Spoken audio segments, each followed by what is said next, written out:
3 जुलाई 2022 को राहुल नार्वेकर महाराष्ट्र विधानसभा के स्पीकर चुने गए। कुर्सी संभालते ही उनके सामने सबसे बड़ा सवाल ये था कि शिंदे गुट के 16 विधायकों की अयोग्यता पर उन्हें फैसला सुनाना है। मामला सुप्रीम कोर्ट पहुंचा और वापस उनके पाले में गेंद आई। आखिरकार स्पीकर राहुल नार्वेकर ने 10 जनवरी को एकनाथ शिंदे समेत 16 विधायकों की अयोग्यता पर फैसला सुनाया। स्पीकर ने कहा कि शिंदे गुट ही असली शिवसेना है, 16 विधायक अयोग्य नहीं किए जा सकते। ये फैसला उद्धव ठाकरे के लिए बड़ा झटका और महाराष्ट्र की शिंदे सरकार के लिए राहत भरी खबर है। राहुल नार्वेकर का परिवार राजनीतिक रूप से मजबूत है। उनके पिता सुरेश नार्वेकर पार्षद रहे, भाई मकरंद नार्वेकर अभी भी पार्षद हैं, ससुर राम राजू नाइक निम्बालकर एनसीपी के वरिष्ठ नेता और पूर्व विधान परिषद अध्यक्ष हैं। पेशे से वकील, राहुल ने अपनी राजनीतिक पारी शिवसेना की यूथ विंग से की। शिवसेना में राहुल को आदित्य ठाकरे का विश्वास पात्र माना जाता था। आदित्य ने एक बार विधानसभा में भाषण के दौरान उनसे नजदीकियों का जिक्र किया। राहुल अंग्रेजी अच्छी बोलते थे और टीवी चैनलों में शिवसेना का पक्ष रखा करते थे। 2014 लोकसभा चुनाव के दौरान राहुल नार्वेकर ने अपनी दावेदारी पेश की, हालांकि शिवसेना ने उन्हें टिकट नहीं दिया। इसके बाद राहुल एनसीपी में शामिल हुए। एनसीपी ने राहुल को मावल लोकसभा सीट से टिकट तो दिया, लेकिन वो चुनाव हार गए। बाद में उन्हें विधान परिषद की सीट दे दी गई। 2019 में अचानक राहुल ने एनसीपी छोड़कर बीजेपी का दामन थामा। भाजपा ने राज पुरोहित जैसे वफादार कैंडिडेट को दरकिनार करते हुए कोलाबा विधानसभा सीट से राहुल नार्वेकर को टिकट दिया। वो 57,000 से ज्यादा वोटों से जीतकर पहली बार महाराष्ट्र विधानसभा पहुंचे। 3 जुलाई 2022 में राहुल नार्वेकर महाराष्ट्र विधानसभा स्पीकर बने। उनके सामने शिंदे गुट के विधायकों की अयोग्यता का मामला पहुंचा। दिसंबर 2022 में एनसीपी के प्रदेश अध्यक्ष जयंत पाटिल ने नार्वेकर पर सदन में बोलने न देने का आरोप लगाया। उस समय नार्वेकर ने पाटिल को विधानसभा के पूरे शीतकालीन सत्र के लिए निलंबित कर दिया। सदन की कार्यवाही में पक्षपात पूर्ण होने का आरोप लगाते हुए नार्वेकर के खिलाफ कांग्रेस अविश्वास प्रस्ताव भी लाई थी। नार्वेकर डिप्टी सीएम देवेंद्र फडणवीस से निर्देश लेने के आरोप भी लगते रहे। कुछ महीने पहले ये भी चर्चा थी कि नार्वेकर दक्षिण मुंबई से लोकसभा चुनाव लड़ने की तैयारी कर रहे हैं, हालांकि उन्होंने इसका खंडन किया।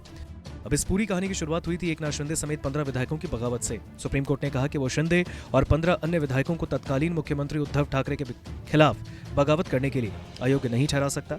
यह अधिकार स्पीकर के पास तब तक रहेगा जब तक सुप्रीम कोर्ट की बड़ी बेंच इसका फैसला नहीं सुना देती। सुप्रीम कोर्ट ने एक समय सीमा के अंदर इसका निपटारा करने को कहा।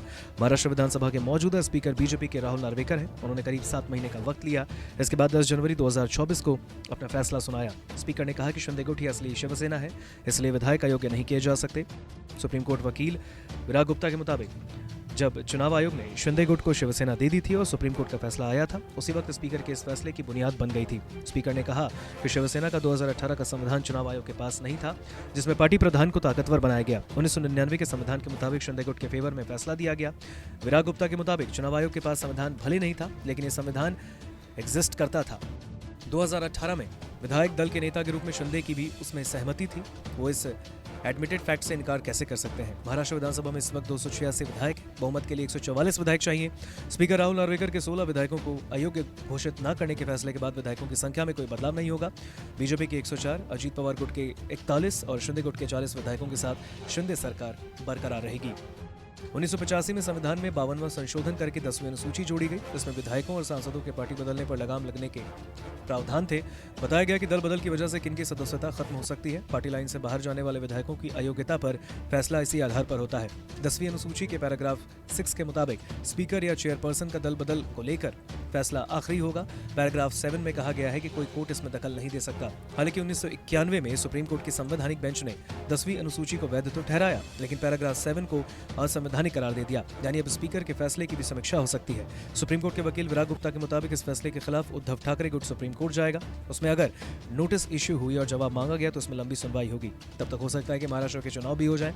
ऐसे में सुप्रीम कोर्ट में अपील सिर्फ एकेडमिक रह जाएगी और इसका कोई प्रैक्टिकल मतलब नहीं बचेगा। नमस्कार, मैं हूं मानक गुप्ता। अगर आपको हमारा ये वीडियो पसंद आया हो तो इसे लाइक और शेयर जरूर करें, और हाँ, हमें सब्सक्राइब और फॉलो करना ना भूलें ताकि आप देश और दुनिया की कोई खबर मिस ना करें। तो जुड़े रहिए हमारे साथ और देखते रहिए न्यूज़ 24।